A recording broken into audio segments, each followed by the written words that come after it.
Detonation. We have a candidate back. His name is Jonathan Schattke. Hello, John. How are you? I'm doing great. How are you doing today? Fantastic. And the internet's better this time, so we're going to have a really good debate. We're going to have a really good discussion. Hopefully, there won't be any issues on that side. So, give us a quick overview of anything we might have missed in the last one because of internet issues, or anything you want to say or sum up about yourself. We know you're a nuclear physicist. We know you're Nuclear very much engineer. engineer. Big engineering problems. We know you're running for president. We know that you like your freedom. Your Austrian economics, your freedom-based econ. So what else would you like to tell everybody and highlight as to your positions and who you are and your policy measures, etc. that we missed last time? Well, I believe strongly that the most effective way to encourage growth in in any field is to remove government from it as much as you can. The FDA has stifled growth in healthcare.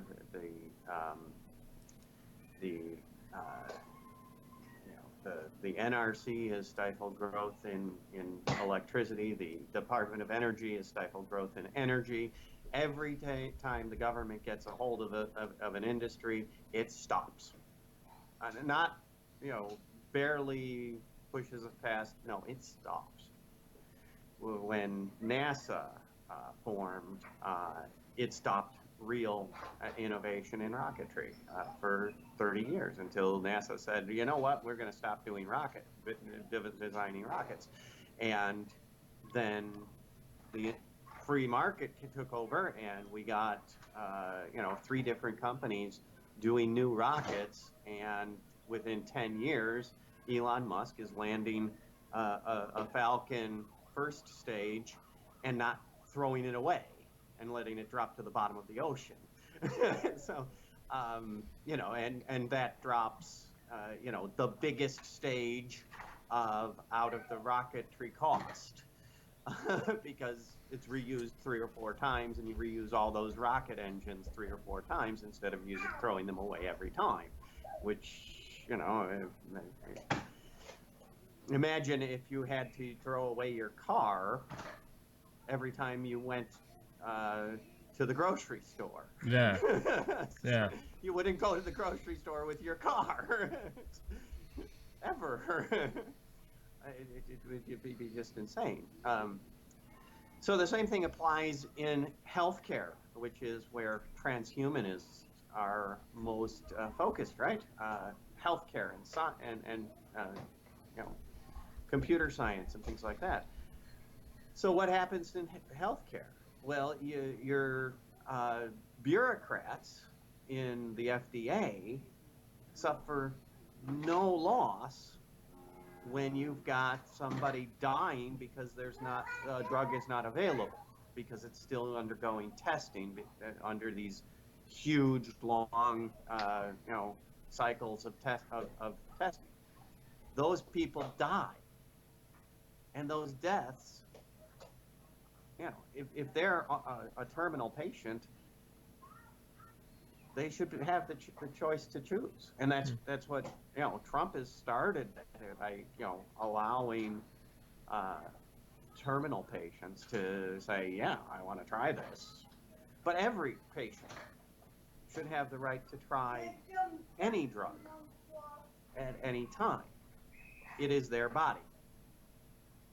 They should be able to ask their doctor, well, what are the risks? And if the doctor says, well, we don't know what the risks are, well, then they should, can take that into consideration. But, a lot of people are out there dying because they don't have access to a drug, which we later found out was good and healthy and useful for treating a situation. And those people died because they didn't have that drug, because the FDA kept them from having that drug by force. And, so you've got a third person who's not being impacted, making a decision about what you can put in your body. And that's callous at the worst. And if they're doing it knowingly, it's downright evil. I like your slogan. It's free your immortality, because it sums up very nicely, encapsulates very nicely two big elements of your campaign. And one is freedom, and that's freedom from, and that means freedom from government. And the other one is immortality, which is right in line with sort of transhumanist credentials. And so I think your slogan is a well thought out slogan. How did you come to this slogan? Was it very natural and easy? Oh, when I considered running for president under the transhumanist banner, it was a moment's thought about what I would run under. There was no doubt.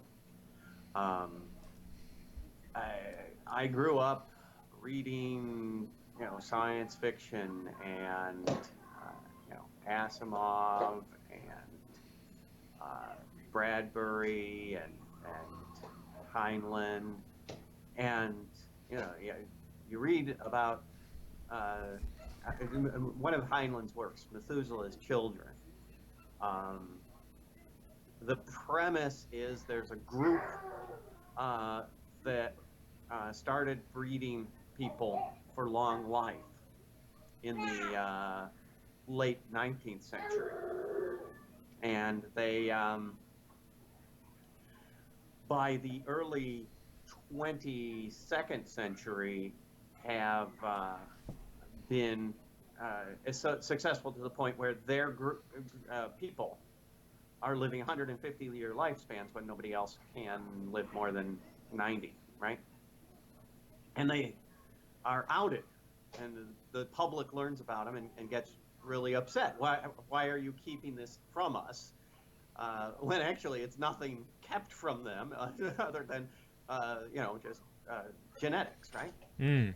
And so they escape on a space station with a long-term nuclear drive to get to another planet, and they while they're gone, the rest of the people actually solve the immortality problem and figure out how to extend lifespan indefinitely.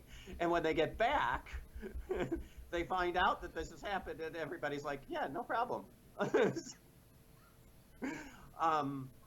But how do you free that immortality? Well, you start off by taking away whatever barriers you can see are clearly there, right?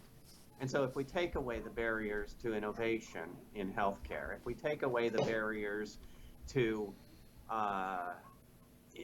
innovation in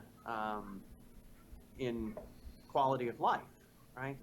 There's people dying every year because their government keeps them from fully embracing the innovations that we already have to improve quality of life.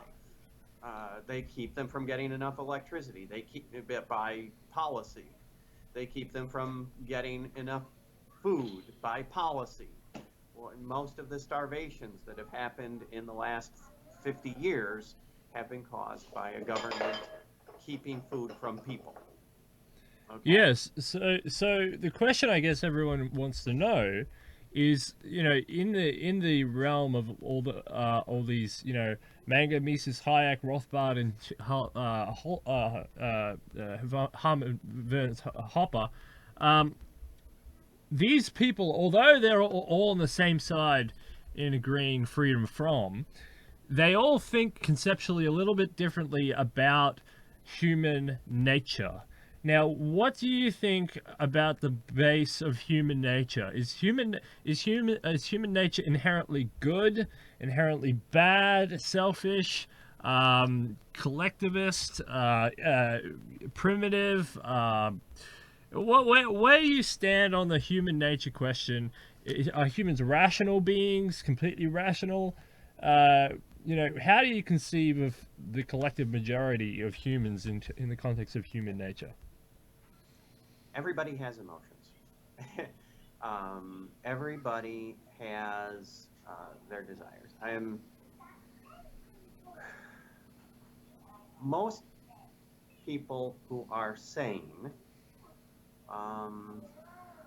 use what they understand about the world in order to avoid pain. Okay, more than they seek pleasure or seek even to fulfill this hierarchy of needs. No, they are avoiding pain. And they use whatever means they have at their disposal to avoid pain. This is why people commit suicide. They are trying to avoid pain. Okay? To the point where they end all the possibility of them ever experiencing pleasure, right? Because once you've committed suicide, there's no going back, right? So when you take that, okay, the megalomaniacs of the world were avoiding pain, right? Hitler was avoiding pain by killing the Jews. He thought that the Jews were causing pain to his country, and he wanted to avoid that. In the most evil way he could that ever happened, he wanted to avoid it, right? But that's what he was doing. He was trying to avoid pain to the German people as best as he understood, and he was really, really, really screwed up to do it, right? The Israelis erecting that wall around Gaza are avoiding pain, right? The people in wherever you talk about Somalia and the warlords, those warlords are trying to avoid pain, right? They saw the government in Mogadishu was causing pain, and they tried to avoid it by armed rebellion and plunged the whole country into chaos. And they thought that was less painful. And the funny thing is, if you look at Somalia's growth since the government collapsed, it is less painful. They have had better growth under anarchy and multiple fighting warlords than they had under their government. So those warlords were absolutely correct. That government was causing pain, and they were avoiding it by making it impossible to be governed. So it's crazy, but that's what people are doing. They are avoiding pain. And so that's why I think it's vitally important to provide for people's secular needs in a way that avoids causing them pain. And the truth of the matter is, taxing a poor person causes them pain, desperate pain. I remember when I had my first job, and I was earning $3.35 an hour, and I get my first paycheck, and they've taken out 20%. I didn't earn $3.35 an hour. I earned $2.70 an hour because they taken for the government. and that was a part-time job at the lowest wage that was possible to pay somebody without going to jail yourself. And so one of the party platform points is to remove the income tax, to remove the property tax, to remove, you can't stop smaller people from doing property tax and sales tax and things like that. But I guess you could pass a federal law against it, but it would be wrong to do, if you ask me. You can abolish the IRS. But yeah, because and then to fund things by taxing only the large corporations. Now that is actually a fully libertarian and anarchist thing to do, because those large corporations are limited liability corporations, and that is a benefit from the government. And so if we charge those people, not individually, but the corporate entity that is formed among those people, then we're charging a tax for a service. And we'd have, right now the federal government takes about 18% of the U.S. GDP. And I think if we trim down the things that the federal government shouldn't be doing, that we can free from federal government controls. We can privatize the FDA. We can privatize the FDA. We can privatize the FCC. We can privatize even Social Security. Could be privatized.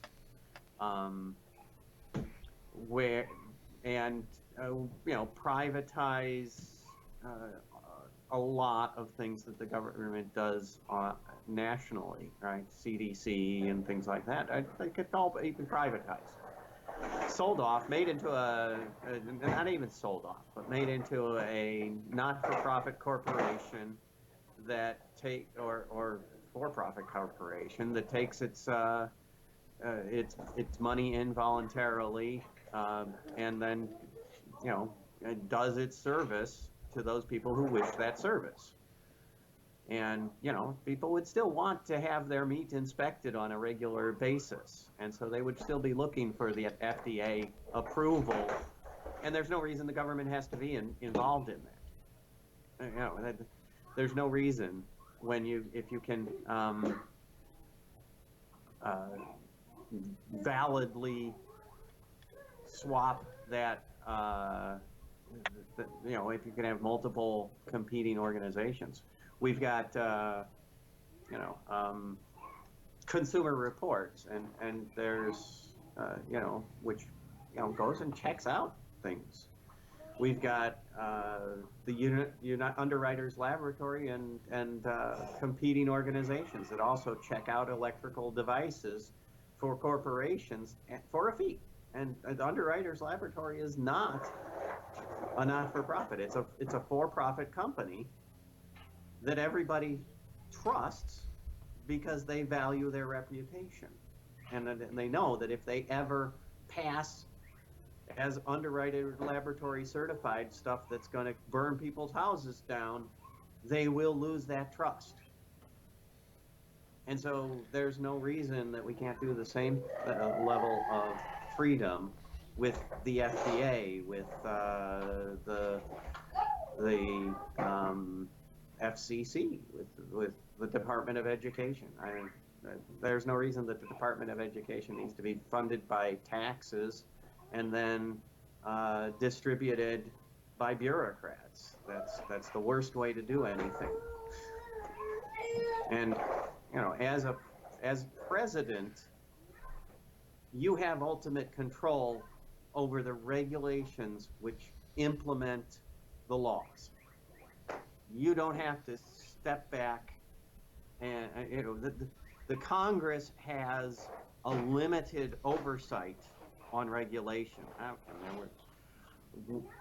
In the United States, if a regulation is approved by the organization, the agency, it's the congressional oversight is the ability to say, don't make this change, with a vote of Congress.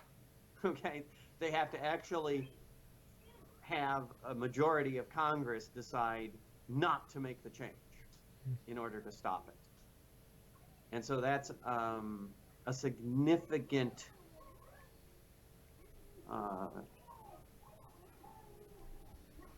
barrier to preventing regulation change, right? It's very easy to change regulations because of this. It's very hard for Congress to actually get together enough to stop it. You look at the mess of partisanship in Congress, and it's a mess. I think the biggest thing that has hurt America over the last decade really is the rise in partisanship and outright racism, which is really sad to see, because you know, when I was growing up, racism was dying. It was dying on the vine because nobody was paying attention to whether a black person or a white person or a Hispanic person was doing whatever it was they were doing, right? So the opportunity was there for any type of person to do anything they wanted to do, and that's what I want to see in America. I want to see the merit of their ability determining how far somebody goes in life. What about some of these arguments that people? I'm not sure if you can, but if you want to, you might want to shut the door because there's a lot of noise coming through. But in saying that,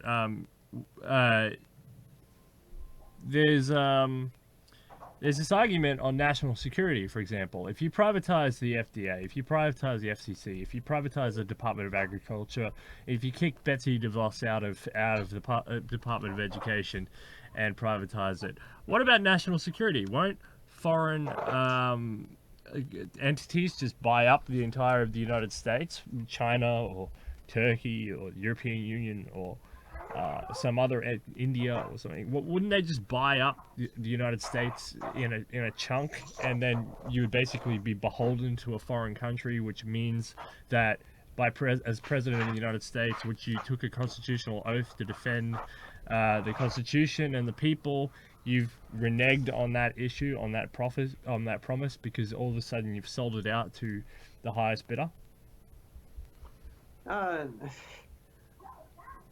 When you don't have a government monopoly grant, it doesn't matter, right? The problem is you're thinking government monopoly. You're thinking, well, how many, when if you change the Department of Education to a volunteer organization, well, what are they going to do? Well, they're going to take in money voluntarily and distribute it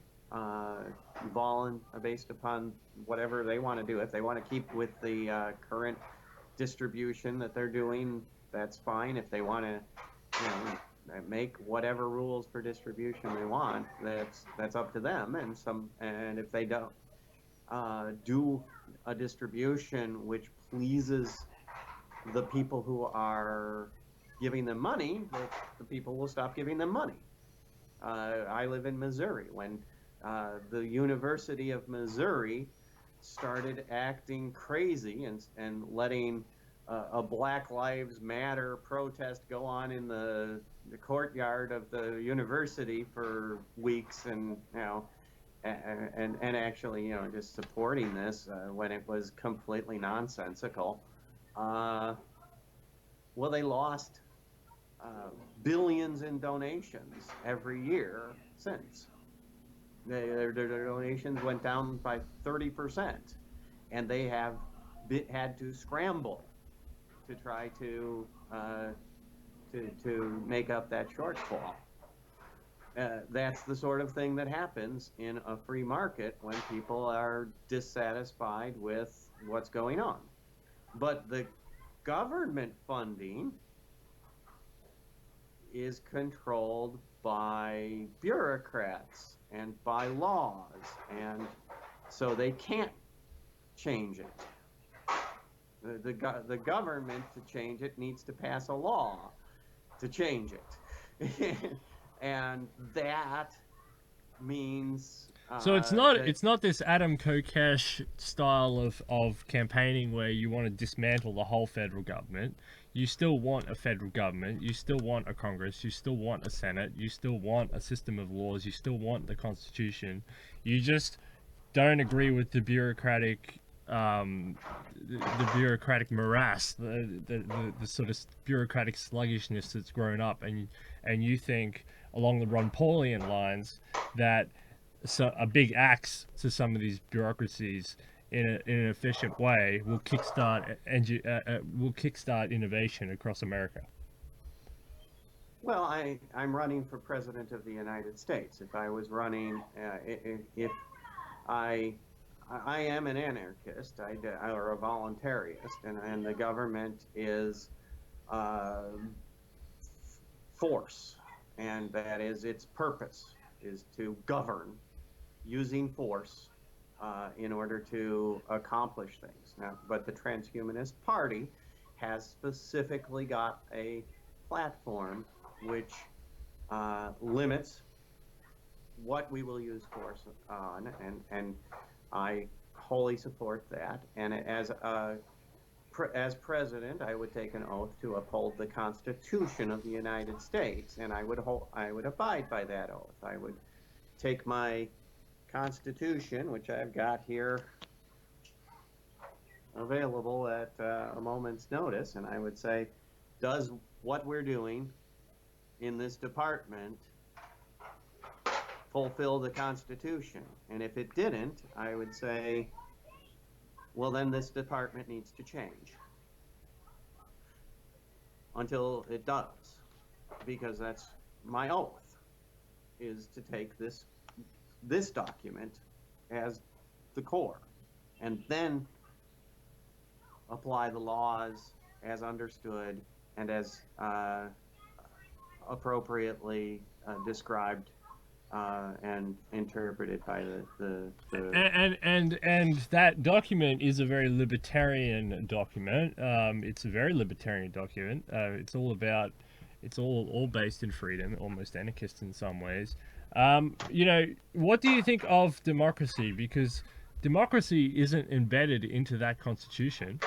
Hans von Hopper, for example, if you're a Mises guy, if you're a freedom-loving guy, Hans von Hopper, he wrote "Democracy, the God That Failed." What do you think of democracy? Well, I grew up as an American, and I have seen democracy solve problems that were causing conflict. So democracy can solve conflict and can help reduce strife among peoples. I think the most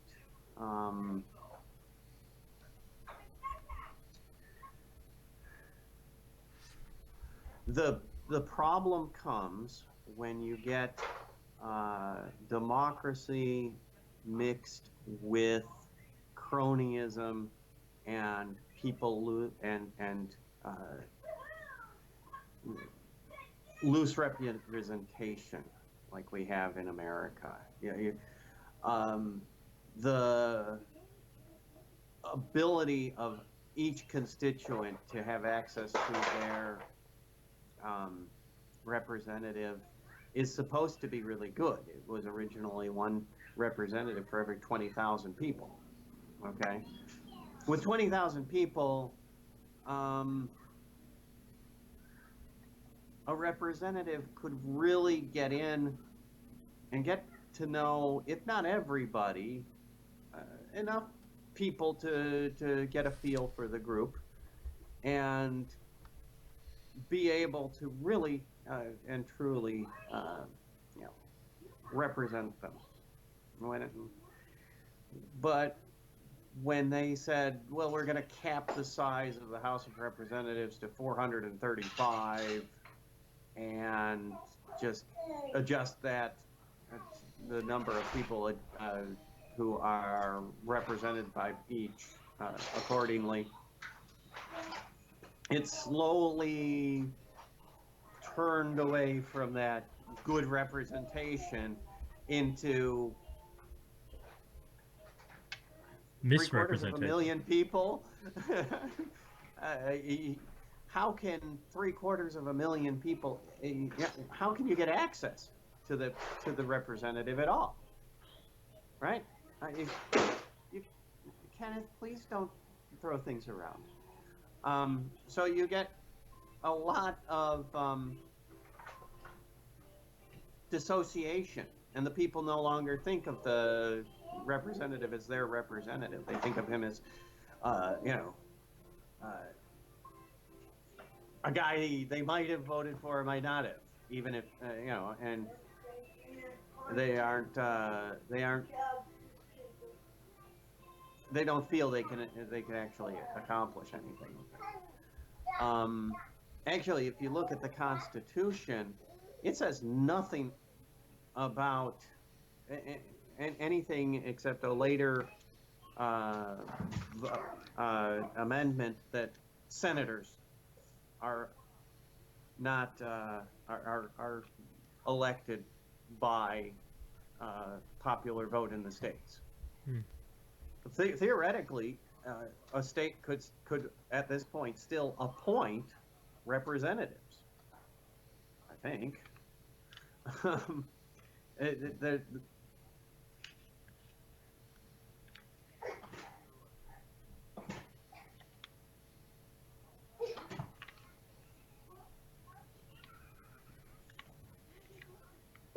We actually had an attorney, a constitutional lawyer on. We'll try and talk to that guy about it. He was very interesting. Senators are supposed to be elected,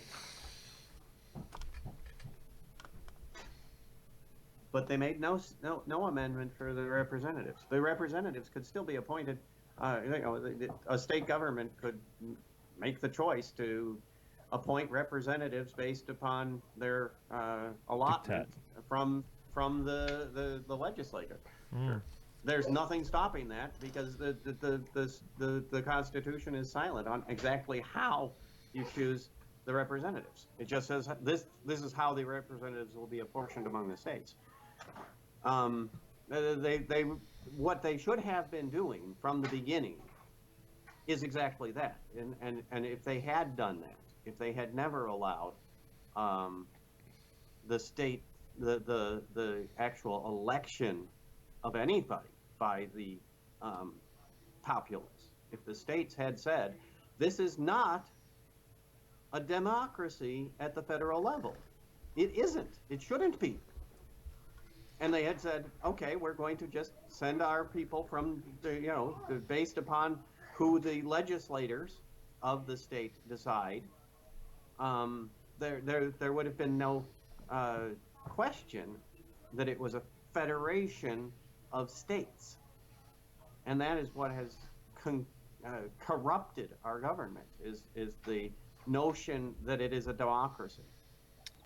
And you know, once you got the what is it, 14th Amendment, I think, no, 15th. Once you got that in there, that the senators had to be elected by the people of the state, it started with these popularist ideas, and that's fine. That's what we have now, and but the states needed to recognize that what path they were going down when they started it, and from the beginning, when they started allowing elections instead of you know, maintaining their right as the state to decide what to do about the federation of states government. Yeah, because there was this general loss of traction in the freedom realm. So, they started off as fiercely independent, almost sovereign nations, and as they got subsumed and pulled into the federal government's orbit, they've lost a lot of that freedom over time. That's very true. Just very quickly, tell us what your feelings are in the electoral college while we're talking about voting and stuff. Just quickly tell us about that, because I want to talk to you more about mind uploading and other things. Well, the Transhumanist Party's platform says that we will try to abolish the Electoral College. And so I'm not going to quibble with that policy. But do you agree with that? You can have your own opinion on it. You can toe the party line, but you can have your own opinion. That's okay. Nobody's gonna. Kenneth, You got a fan. Yes, he's my 3-year-old. That's so cute. Kenneth, good name. Solid name. So my feeling is that the Electoral College is a protection against the tyranny of of populace. Okay, and it is a protection against popularist government. And so I would hesitate to change it because it is designed as a compromise against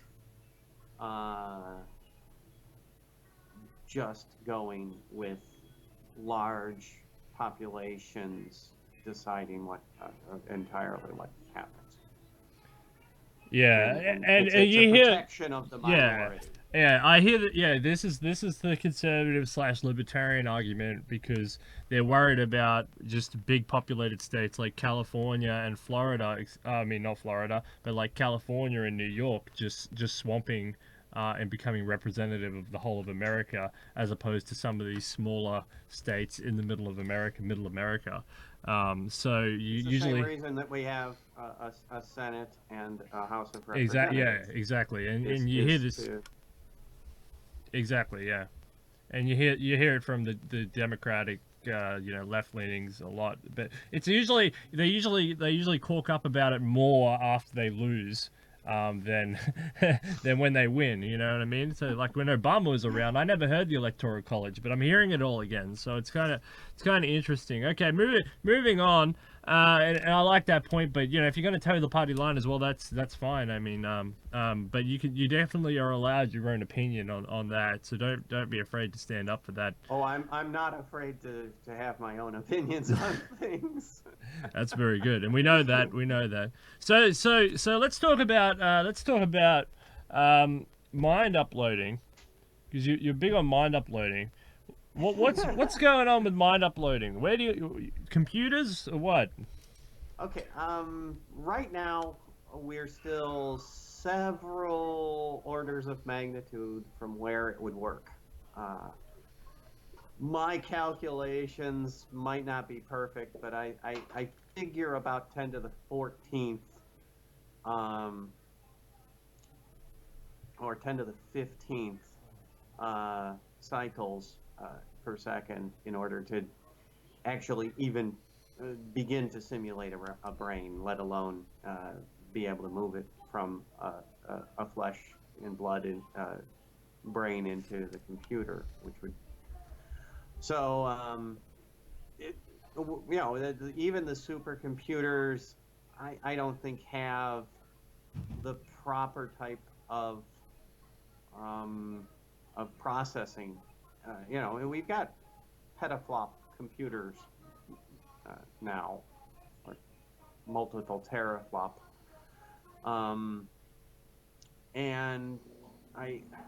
but I don't think that their structure is right.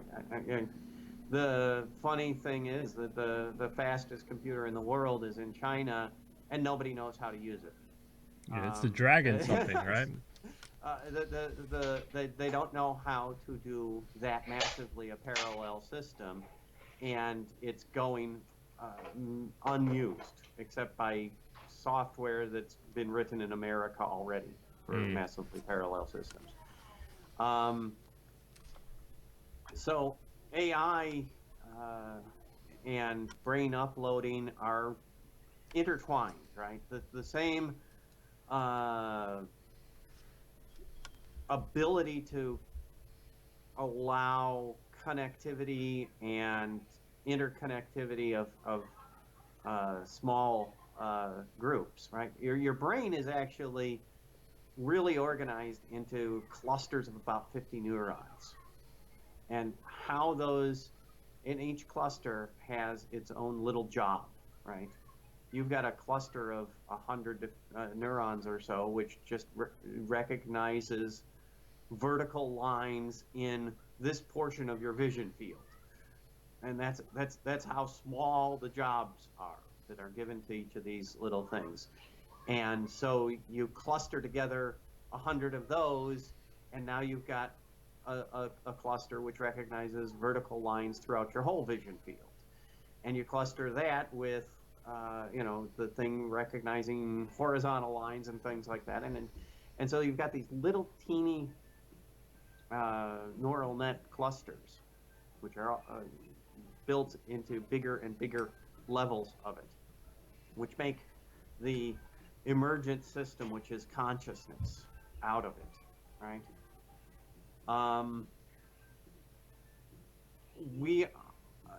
When you are talking about a Turing machine simulating that, it's a very slow process, right? So even just to get human thought speed in a Turing machine, you're talking, tens of thousands of teraflops just to do it. And so it will happen. And if we can bring our brain into the computer world, there are two choices. One is to bridge that gap while the body is senescent, right? And then return to your flesh body after journeying in the cyber world, right? And then the other choice would be to clone into the cyber world. And those two choices would give you different results of what you want and what is considered a good result, right? If you clone into the cyber world, it doesn't have to be as perfect, right? It can, as long as it gets the flavor of who you are, you wouldn't really care if it remembered everything you've ever learned, right? Whereas if it's going to be coming back into your mind, and then you need much more fidelity, right? So I think the cloning into the cyber world will happen many decades before we feel confident in either in moving between cyber and flesh, if you will. I think people want to explore in the cyber world, but I don't think they want to give up their continuity in order to do it. Okay. So I see mind-machine interfaces as more probable for the conceivable next probably 50 years or at least. Apart from running for the Transhumanist Party and that being a reason, why is mind uploading even? Why is it on the menu? Does it make you excited? Why is it a talking point? Why should people be excited, or why is it a thing? Why is mind uploading something that's something worth talking about or looking forward to, or anything along the lines of advocacy? Well, with the compactness of computers and their durability, right? If I upload my mind, if it has even a passing resemblance to who I am, right? There's some sort of immortality there, if you will. That is the first stage in technical immortality. That being, that sentient computer, doesn't ever have to die. You provide it with electricity. Even if it loses electricity, the pattern is there, senescent until it gets electricity again. It is an immortal thing as long as it is backed up, right? So it is an immortality of a sort. And it would have the experience of just transferring to the computer one day, even if it wasn't very, if it didn't have much in the way of fidelity to the flesh and blood me, right? It would think of itself as Jonathan Schattke, and you know, it would recognize that it was in a computer and not, you know, flesh and blood and sinew and bone. And it would recognize that its limitations had changed, but it would think of itself as Jonathan Schattke, because that would be what happened. One day, you know, I went into the lab and I went to sleep on a table and I woke up in a computer.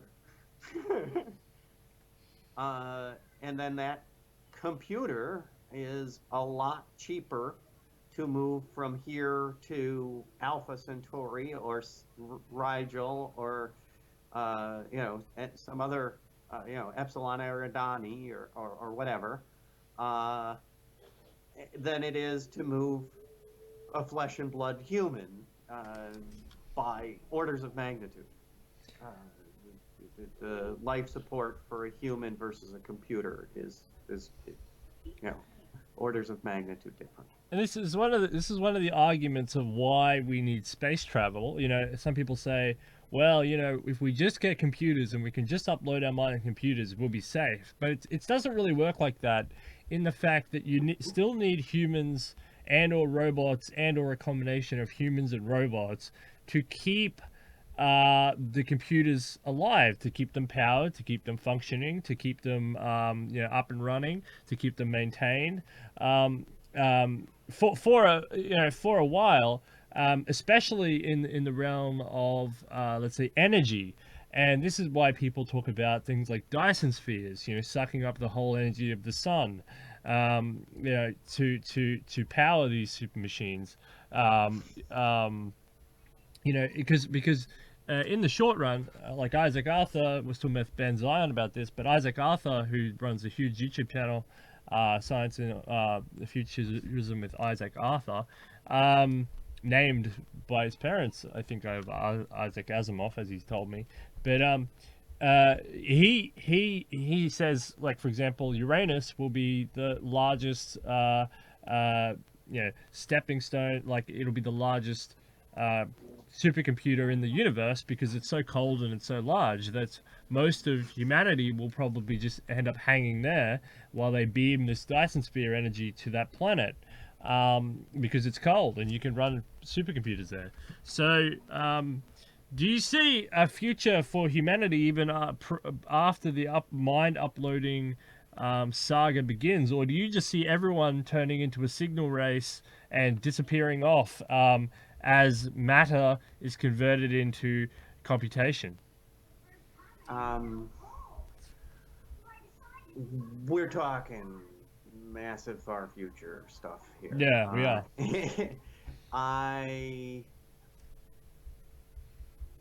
I think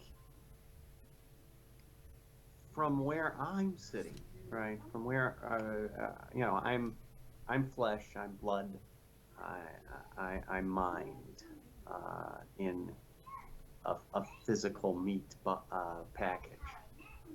I think by the time we've got the ability to upload our minds even into computers, we will also have robotics that are sophisticated enough to maintain those computers indefinitely. I don't think even now computer chip lines are mainly robotic. Computer design and manufacture is mainly robotic. Yeah, there's some aspects of it where a human does a better job, but if we at the point where we're uploading human brains into computers, there's no reason that would have to be a flesh and blood human, right, to make those decisions.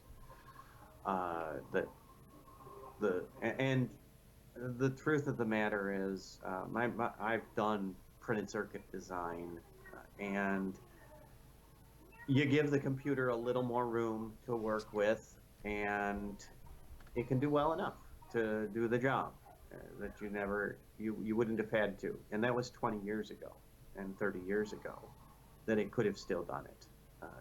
And you give it another layer, another few inches of real estate after it's played out on its auto router, and then it goes, oh well, this is easy, now I can do this, and it finishes the job.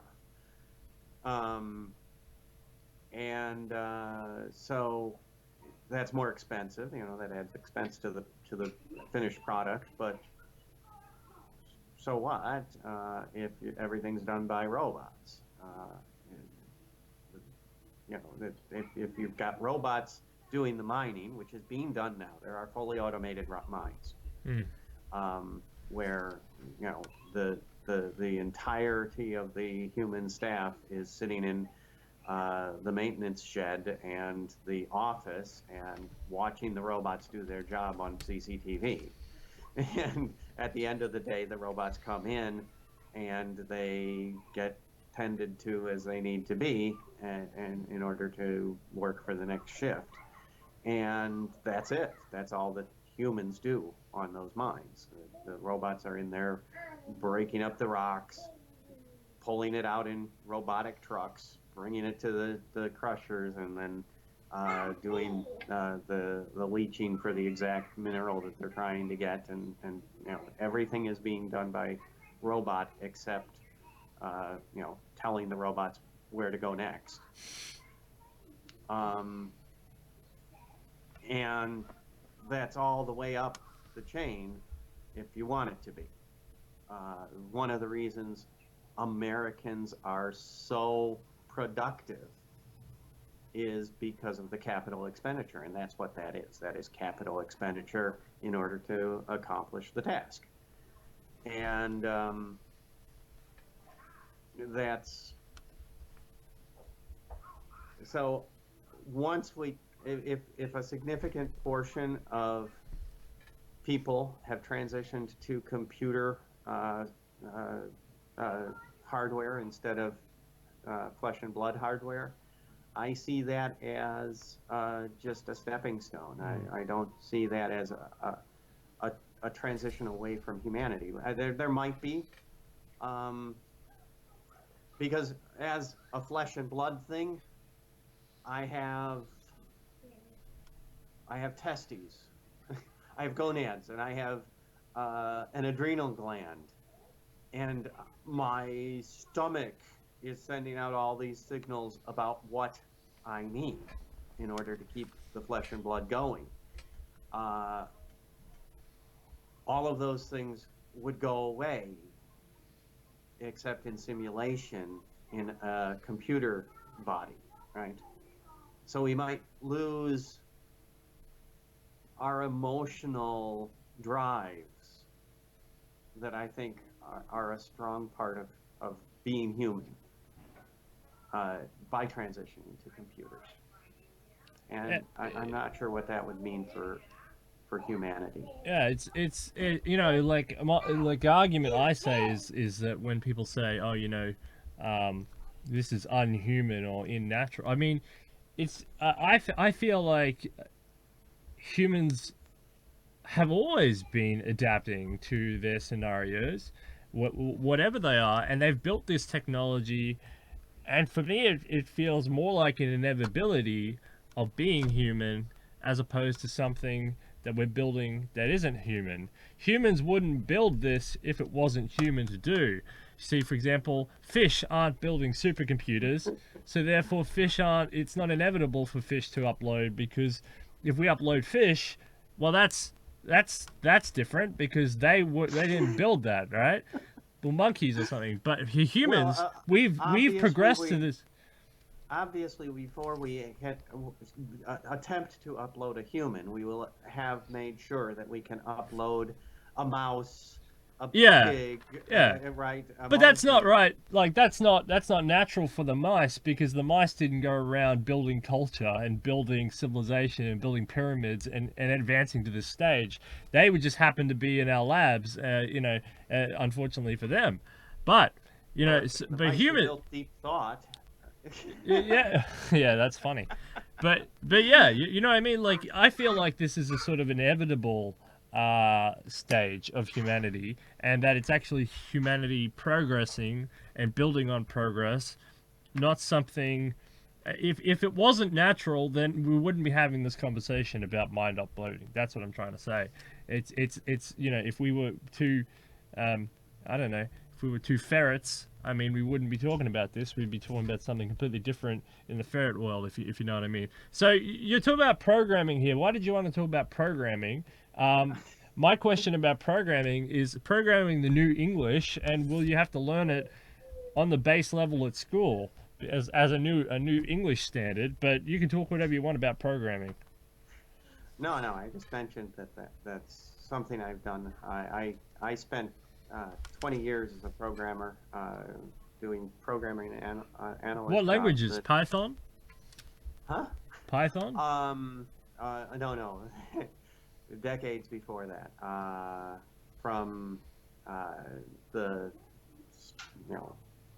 tightest assembler code in embedded systems, where you had a couple K worth of RAM and a few K worth of ROM, and you were trying to get a job done, to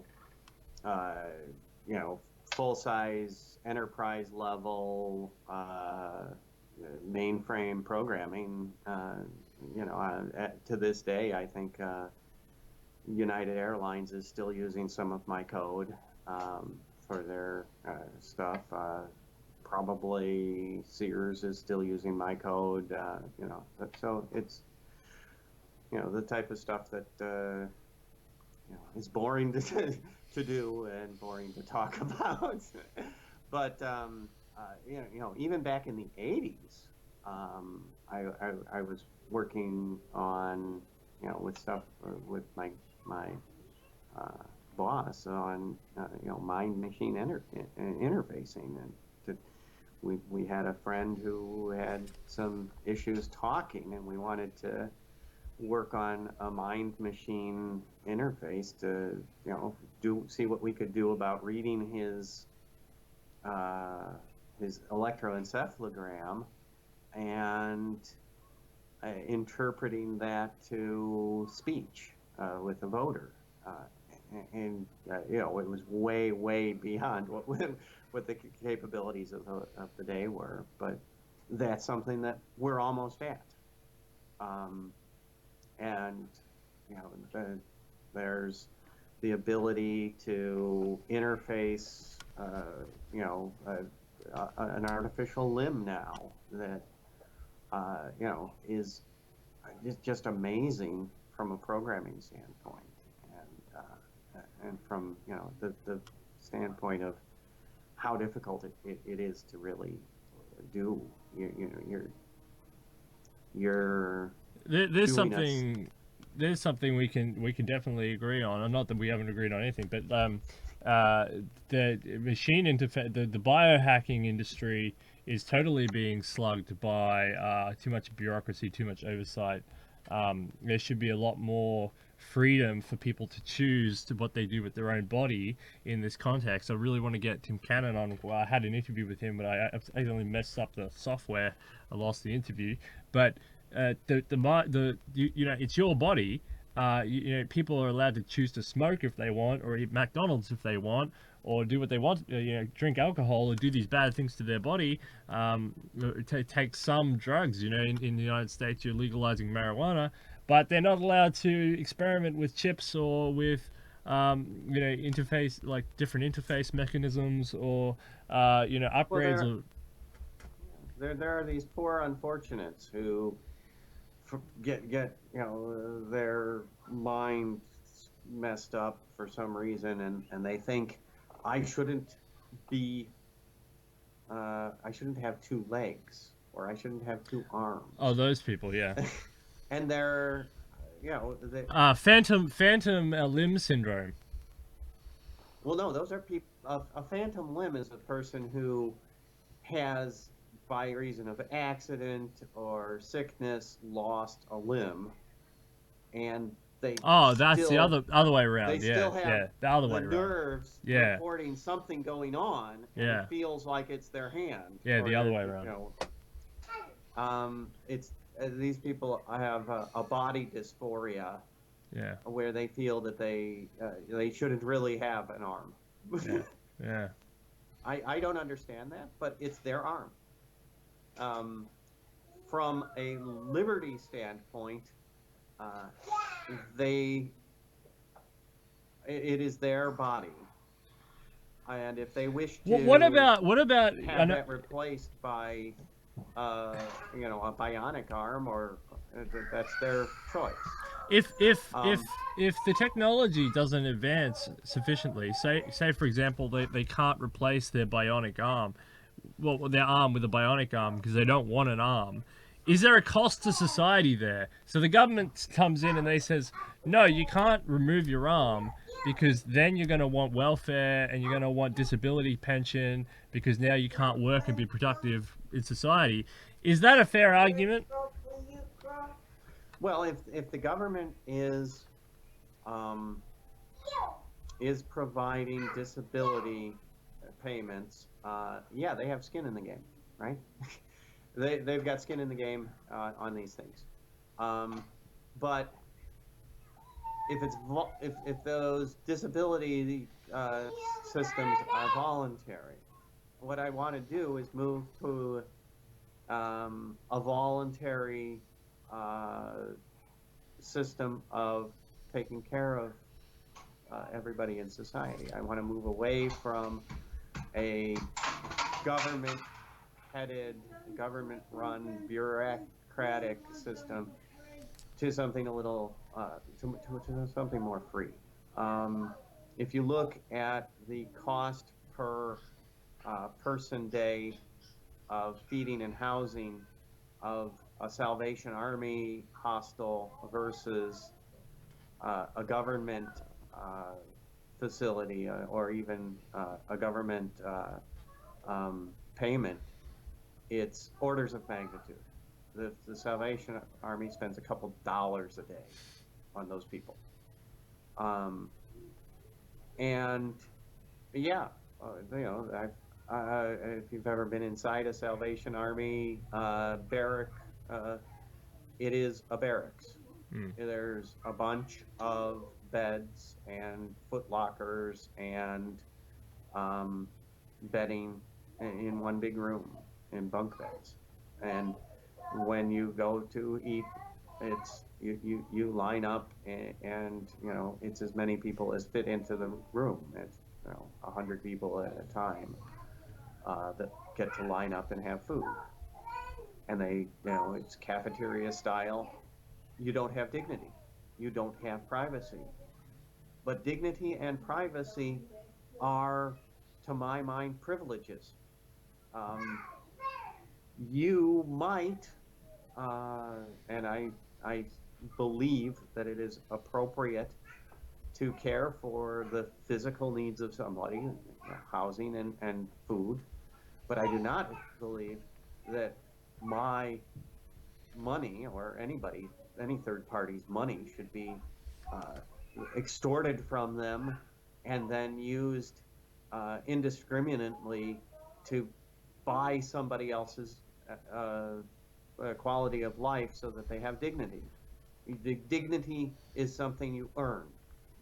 Dignity, if you have that dignity without effort, then there's no reason for these people or for me to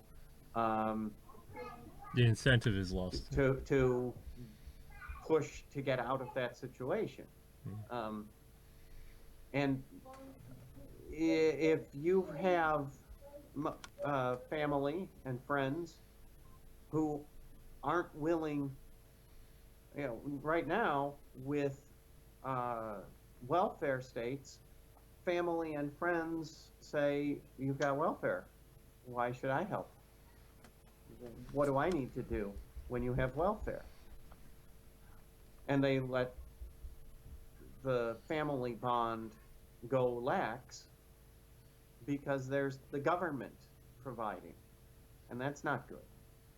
So if the families provided for dignified care for their families, that would be better. If the people who had no families had still care of some sort, but had to, push for their own dignity,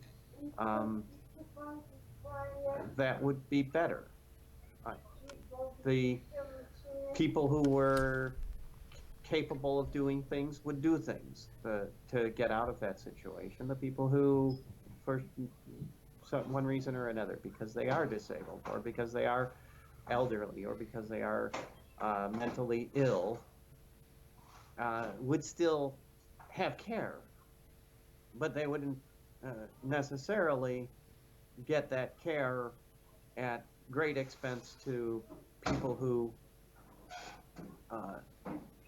don't deserve to lose their own quality of life in order to provide quality of life for a third party. All right, so let's as we're moving up to the end, let's talk about nuclear power, because this is something you know a lot about. And just talk generally about nuclear power. Then I want to bring you in on a debate going on down here in Australia. Okay. First and foremost, modern life is built on electricity. You can look at the correlation between access to electricity and the ability to use electricity and the quality of life, happiness, and the per capita GDP. And it is almost a linear relationship. It's like a 0.8 correlation. And it only drops off at the top end because once you get to a certain point of around 8,000 kilowatt hours a year, more power is going not so much to making quality of life better, but more how many toys you have. I have, my goodness, it's probably 8 computers in this house.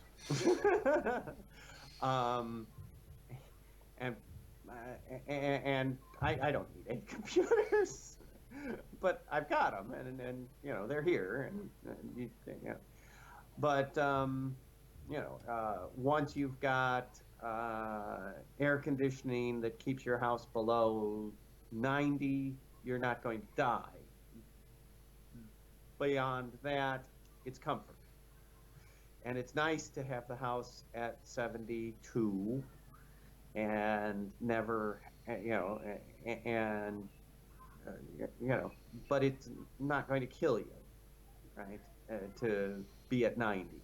Unless, so, but that extra, 20 degrees is expensive. It costs money, and because heat transfer is by the delta T, and if your, heat difference is 30 degrees instead of, or in Celsius it would be 10 C uh, instead of 3. Um, you've got a lot more heat transfer going. Um,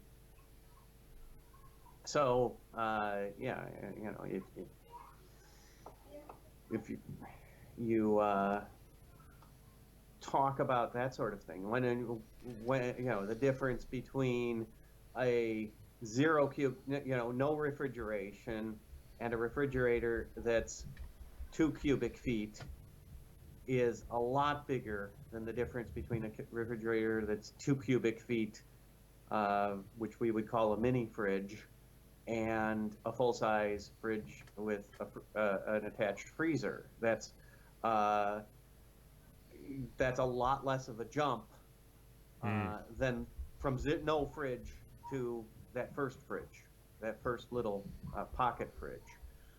And that first little pocket fridge lets you store leftovers for a day or two. It lets you buy meat and not have to do it and use it that day. It lets you have eggs for months instead of having to cook them within a couple days. It's a huge difference in your life to have that first refrigerator. It's a huge difference in your life to have that electric light that you can turn on in the evening to keep to let your kids do their homework. That is a huge difference. And all the people in the third world don't have that. And nuclear is the cheapest power net on the planet. It is, there is nothing cheaper. Okay? The only places where nuclear is not cheaper than that is because they have a regulatory environment preventing it from being that cheap. Okay? Nuclear power here in the United States, even with the most stringent nuclear regulatory agency in the world, is still averaging 2.3 cents a kilowatt hour. That is cheaper than any other nuclear and any other power option that we have. And that's incredible. That's half the price of coal. That's even with low-priced gas, natural gas, from fracking boom that is just the craziest thing you've ever seen. It's comparable in price. Even wind and solar pretend to be that low, but not when you adjust for actual production. Nuclear produces throughout the world at an 85% capacity factor. And in America, it is over 90%. And wind, if you get 30% capacity factor out of your wind farm, you are doing amazing. And the places where you can do that are going away. And anybody who says differently is selling snake oil. And what's more, these wind and solar farms, and solar, even on the equator, you can't get more than 30% capacity factor. There's just no way, because that's how much the sun shines on that solar panel, and you can't do better than what the sun is when the sun is shining on it. It just can't happen. There is no other way. You have your rated capacity at noon on the straightest sun day of the year, and it drops off from there. And you can't get more than 30% capacity factor no matter what you do. It can't happen. So if they say, you know, this is how much it costs to install a kilowatt of nuclear, of solar, and it's cheaper than nuclear, you say, well, wait a second. You got to install 3 times as much. And then you got to figure out some way of providing power for the other 70% of the time. So you've got to put in a gas plant, is what they do. And it's a natural gas plant with solar occasionally providing. And then, well, then it's more expensive than nuclear. And that's just the facts. And then, and you know, I don't knock people for doing wind and solar, but they're not paying attention to the actual economics of it because they're following a dogma. Yeah. This is some really good points here. I like this. You know, because solar, you know, unless you have good batteries, which are coming, but they're not here yet. Elon Musk is doing some work with batteries, Solar City and others. You end up overproducing at times that there's not peak hour. Your peak hour usually hits a different time to when they're producing, so there's no storage. There's no ability to store at night. You know, yeah, as you said, wind is intermittent. It's not exactly the most sustainable, you know, consistent source of energy. Coal, yes, it's okay, but it dirties the atmosphere and it produces a lot of dirt. What about why then are countries starting to reject nuclear power even after Fukushima Daiichi. Fukushima and Chernobyl? Like Germany, for example, has a lot of nuclear reactors, nuclear power, but it's phasing them out. It's been phasing them out for the last 5-6 years or something. And well, there are people out there spreading outright lies. There's a gal who's a big anti-nuclear activist called Helen Caldicott, and she outright lies. She says nuclear reactors are bombs waiting to go off, and they're not. Okay.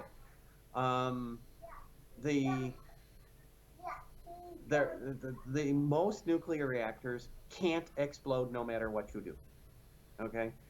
Even at Fukushima Daiichi, the nuclear part did not explode. The explosions there were hydrogen gas because they had used a metal in the fuel bundles, which undergoes a catalytic process, an autocatalytic process when it reaches 700 C with water. And it literally steals the oxygen out of the water and frees the hydrogen. It literally did that for the couple of tons worth of zirconium that made up the cladding for the fuel rods. And once it started, it generates heat doing that and makes it happen even faster. And that's why there were the explosions in the Fukushima Daiichi plant. And once it did that, the core system, the core stability was compromised. The actual way to have saved those plants, they had cooled long enough, right? Would have been to have completely drained the cores and taken all the water away. Those plants were designed to be safe under a full loss of coolant accident, what's called a large break loss of coolant accident. and to maintain themselves safely. Okay, and that was their design basis. And if they had followed through and introduced that large break loss of coolant accident, they would have avoided the explosions. Isn't that weird? Yeah, That it it is makes weird. and since then, the pouring more water into it has been the worst thing they did, and they shouldn't have bothered, because once those reactors scrammed and after the explosions melted down, there was no point putting any more water on it, because that core those systems were designed to take a full meltdown with no coolant. And Which is there's no point in bothering to continue to attempt to do stuff that was already ameliorated in the design. And it was a foolish move, and they've been wasting a lot of money and a lot of time playing around with that plant that they didn't need to do. And it's sad.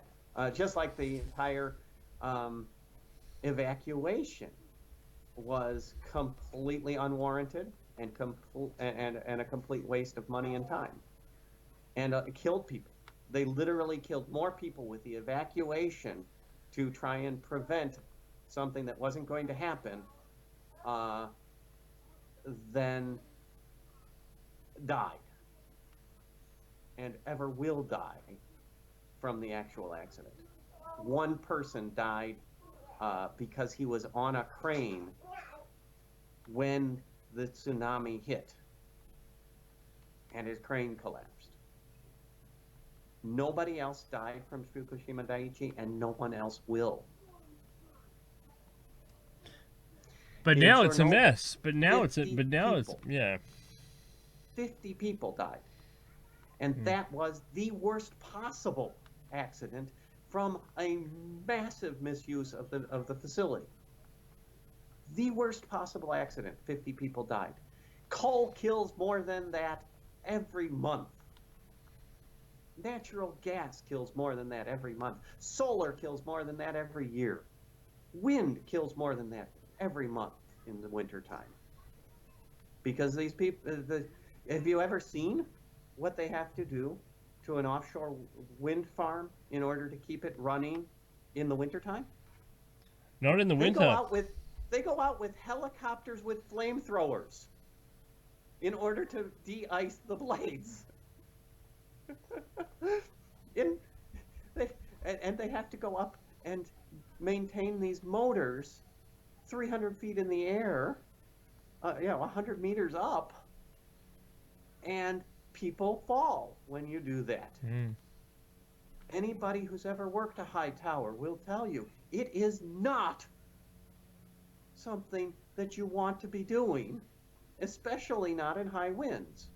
And yet, if you're going to keep these things from tearing themselves to shreds in high winds, if they seize, you have to go up there and lock it in place, and then fix what's seized, and then let it go again.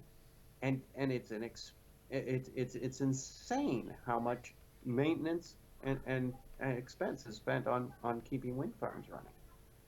It's just crazy.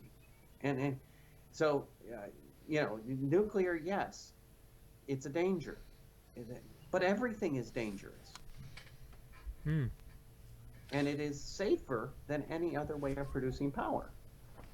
Chernobyl is the one that really stands out in people's minds because they've got. And it should. I'm not downgrading what happened at Chernobyl. Yeah. That was about the nuclear rods, right? That was about the nuclear rods, the coolant rods becoming they cooled in a funny way where they couldn't put the rods back in, right? Is that they were left out too long, weren't they? They were doing an experiment to test a safety system, which was supposed to generate power in case of a full system blackout and continue cooling the system. and their combination of instrumentation and the things they shut off in order to do this test led to voids forming in the reactor core, where the reactor core at Chernobyl and in the VVER line is fairly interesting. It's a graphite moderated, light water cooled pile.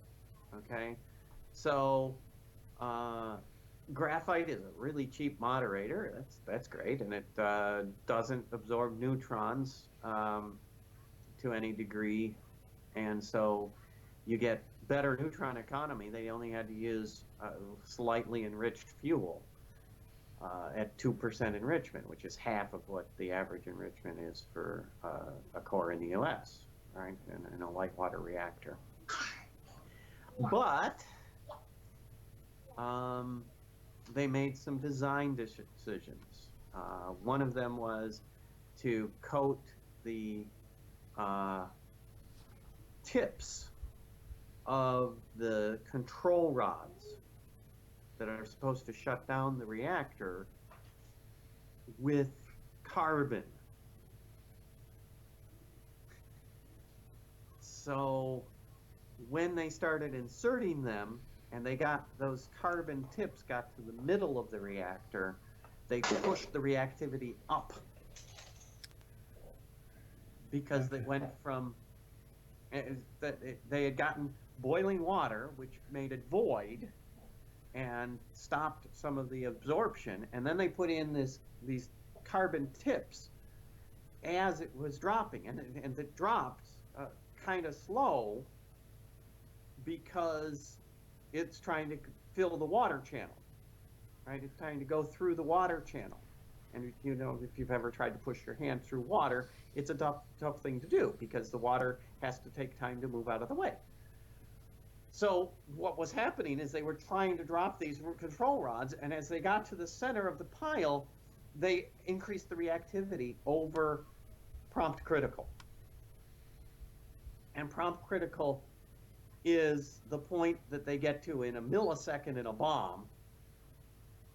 But in a reactor core, if you get prompt critical, it doesn't do a bomb because there's so much more mass, and it's so much larger than a bomb is. And so you get things overheating, right?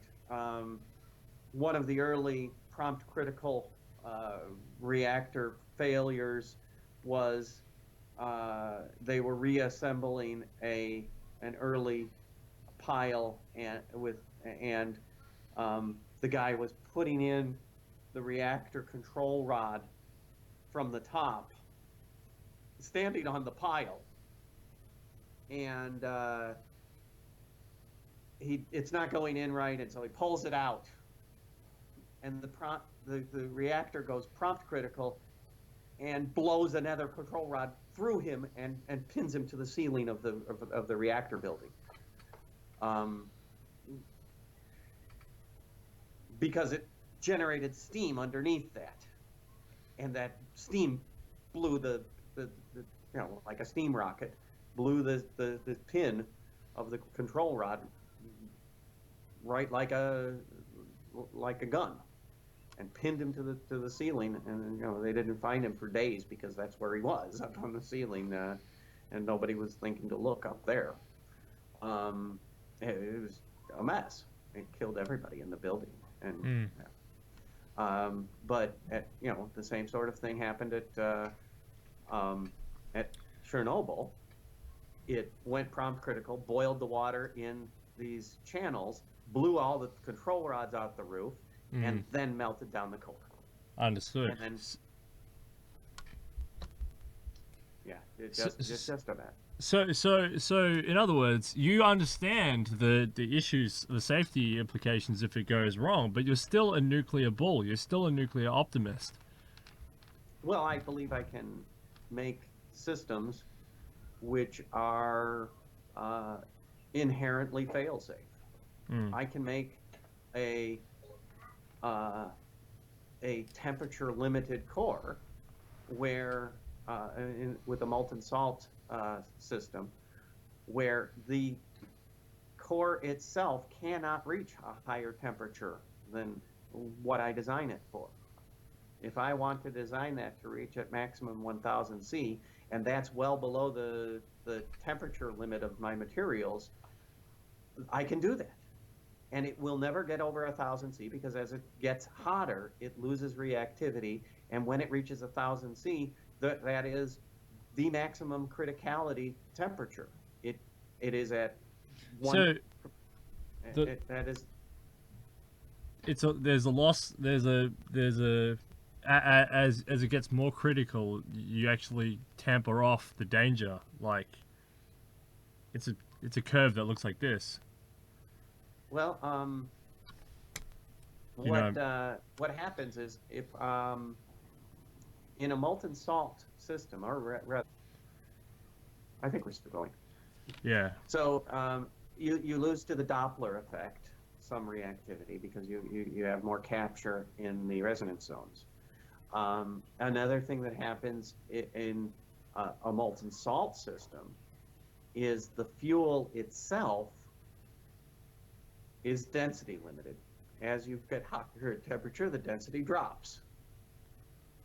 So in the same volume, and that goes up, it has a higher coefficient of thermal expansion than your metals.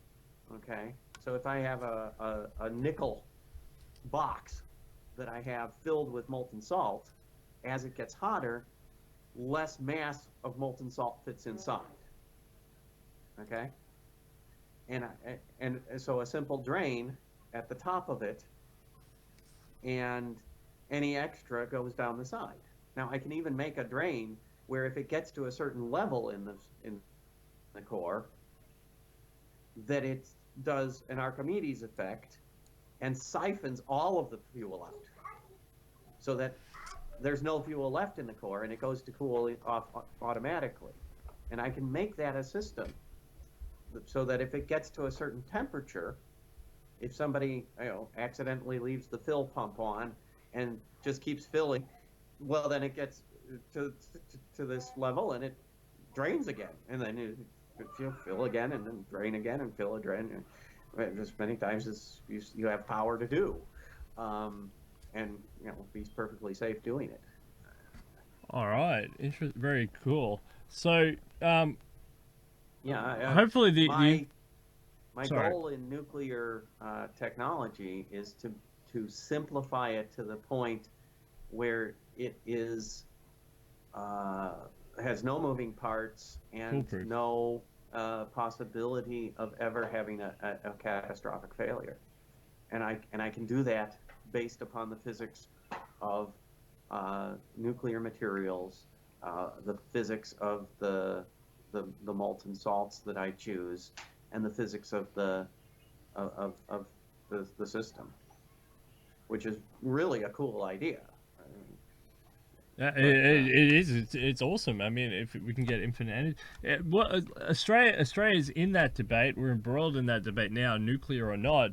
Maybe I should talk to some people and say, get Jonathan Schattke down here to talk about some of his new safety procedures, because I've been for nuclear for as long as I can remember. Simply because I've seen Europe do so well for so long, and the United States with nuclear, apart since if Chernobyl. you look at the price of power in Germany versus France, yeah, exactly. It's night and day. Yeah, it's phenomenal. France is still at around 11 centieuros per kilowatt hour. Germany is pushing 35, and that's not even cover all the different subsidies. It's crazy. Yeah, absolutely. And Germany is taking their energy wind, and Denmark and Norway are happily buying the extra power when the wind is high and pumping up and filling up their reservoirs in the fjords, and then when the wind is low, selling the power back. It's hilarious. It is hilarious. And Germany is happily selling out the power at negative bids and then buying it back at these really high peak load bids. And it's and Norway is just happily okay, and Denmark is happy to ship the power both ways.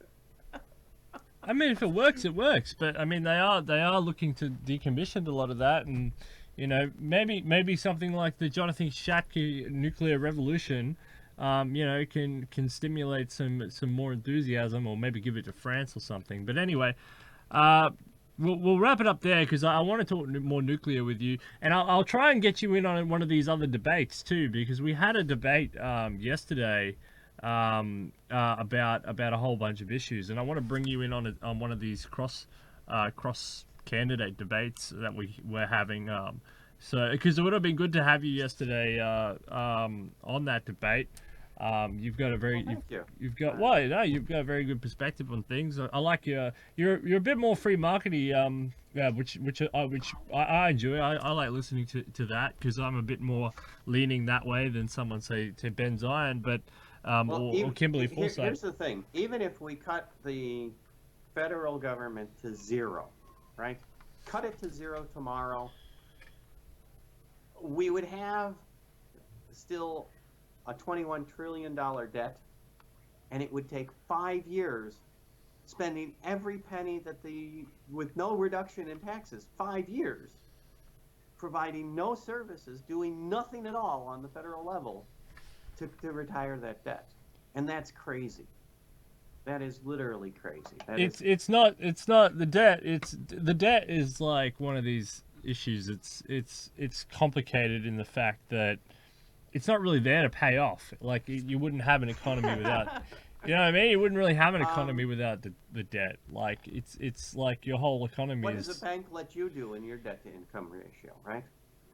Well, Donald Trump's answer to this is like when he did his real estate thing. He said, if I've got $1 billion loan, who's more worried about it, me or the bank? So if China, you know, so that's his answer. He just says, all right, let's just build up more and push more problems to China, not us, because we'll just never repay it, and China can take the shortfall of giving us all this free cash. So, you know, there's some 4D chess for you. But I think China held at peak around $4 trillion in U.S. Treasuries. Debt. Yeah.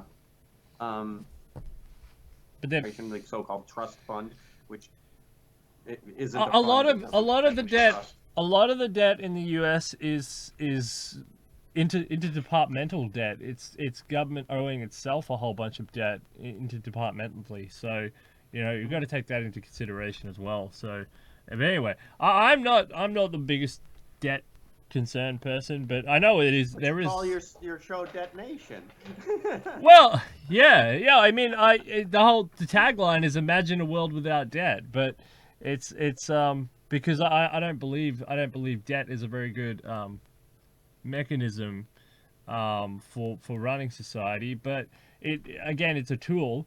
It's a tool. But I think, again, like you're saying, politicians mismanage huge amounts of debt and end up pulling resources out of the future. And that's not what I like. This mismanagement of debt in that way. I don't say that debt's a fundamentally bad thing. I don't say that debt's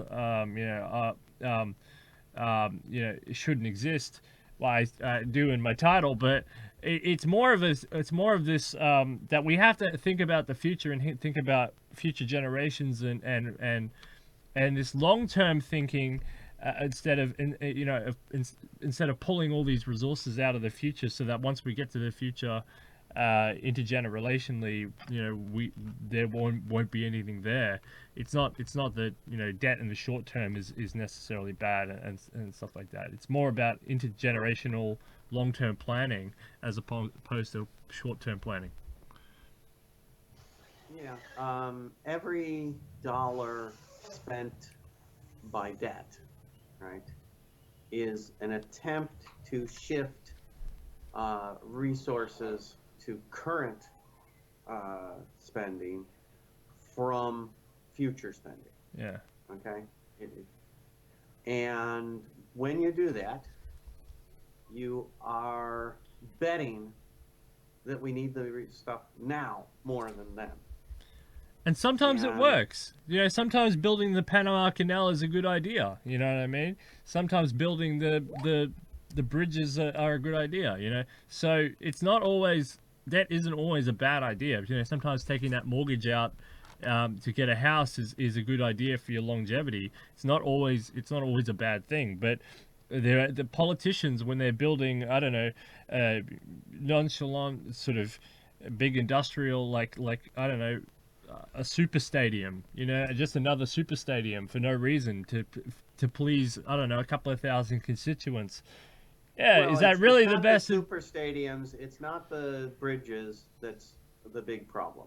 No, It's the foreign wars, yeah, the yeah, new yeah, weapon system, yeah, and the idea is, yeah. well, we certainly need the F-35 at a 500 billion Yeah. research and development cost, Isn't it a and $1 we trillion certainly plane or need something?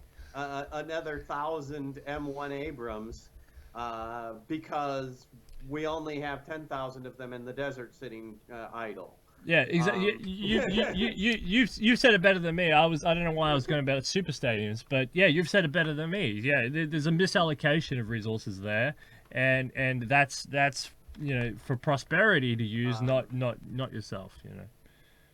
I would do everything I could to stop every bit of federal government funded R&D.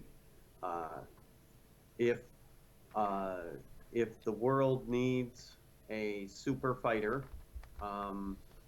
Lockheed Martin is certainly free to develop and try to sell a super fighter, and I'm not going to stop Lockheed Martin from doing that. But I don't think it's the proper place for the government. But the to fund internet, R&D, and the if they inter, need to, the internet was and born out of government funding. the internet was born not out of government funding. The internet was born out of a bunch of scientists saying, we've got to work together. How do we do that? Okay. And Bletchley Park was not a, was well, I mean, yeah, okay, if you're looking at America, a bunch of yes, universities. it was called DARPANET, but the scientists who did it were solving a scientific problem. How do we work together? And that was what all they wanted, and they didn't